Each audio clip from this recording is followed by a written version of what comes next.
the excitement from my side and from the side of the American pilots and so on, in contrast to what must have been hideous for the Germans, knowing that this was going to happen and it would be pure slaughter, more or less. But from the point of the invaders, it was a release from years of uncertainty and boredom, and all of a sudden, here's the day you've been waiting for. So the morale was up there.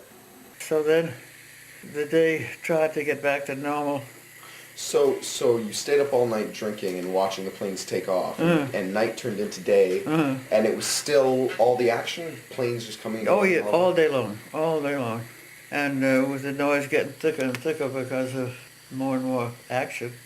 In the middle of all this, I get another call from the same colonel saying, "Do you know somebody named Lieutenant Lind?" And I said, "Yes." And he said, "Well, he's up here in the guardhouse, and I can't release him unless you identify him." So I knew that he had been stationed in Africa for 2 years. So that's why when he arrived at the base, he had to be identified. So when I got to him and he was let out of the guardhouse, he was furious. Instead of being pleasant, courteous, and so on, he was furious. He said, "Here, I have been on His Majesty's service for X number of years, and I come back to my own country, and I'm put in the guardhouse, and the Yanks have taken over the whole country, and blah, blah, blah, blah." Anyhow, he calmed down eventually, and so that's how we got together. So he arrived on D-Day. That's right. Unbelievable. It is unbelievable. And for him not to even know that was happening, you know. I just remember all of what people had waited for so long, and then wondering whether it was successful, you know, because Eisenhower had to make this awful choice. Tell me about your marriage. Well, all right. The wedding in England. Well, Pat Folks I had known most of my life because he grew up there in Richmond like I did. And he was a perfectly marvelous fellow, and he married my first cousin, Libby. And he had decided at university that he would go into the ministry. So he did. And when the time came, he signed up, and he was in the paratroopers as a chaplain. So I was in touch with him. We were both in England, and he came to see me at Debden, and we had a nice visit together. He was a very good-looking fellow, too. And Libby had a son just before he went overseas. And then when he went overseas, she was pregnant with what turned out to be a daughter.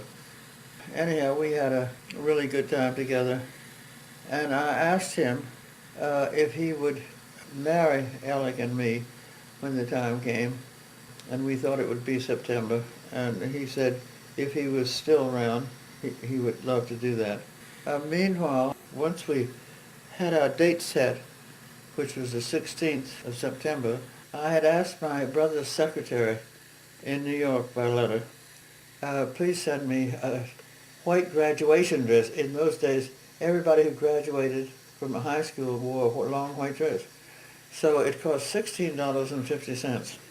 So that had come, and I got dressed, and I came downstairs, and there was Pat Folks, and I said, "Pat, will you marry us?" And he said, "Sure." And so there we were. It worked out just fine. And what happened later to Mr. Folks? He was killed. Right after that, it was the Battle of the Bulge. He was shot as he was bailing out. And so he never saw his daughter. When you think about that now, how do you feel about that? Well, it's with a lot of love, because he and I had a wonderful friendship going. It was hard to believe when I heard about it through letter. And it was only, let's see, our wedding was September. I think he was killed in January, just a couple of months later. You say you remember Pat with a lot of love, even though that story has a tragic end. Or how do you feel when you remember the pilots who you would spend nights with at the base, and they'd go on a mission the next day and not come back. Well, I didn't spend the nights with them. You knew that all of them weren't coming back.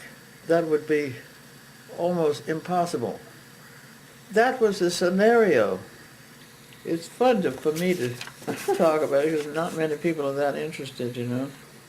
But when I came back for good, I had pneumonia. Temperature went up to 108.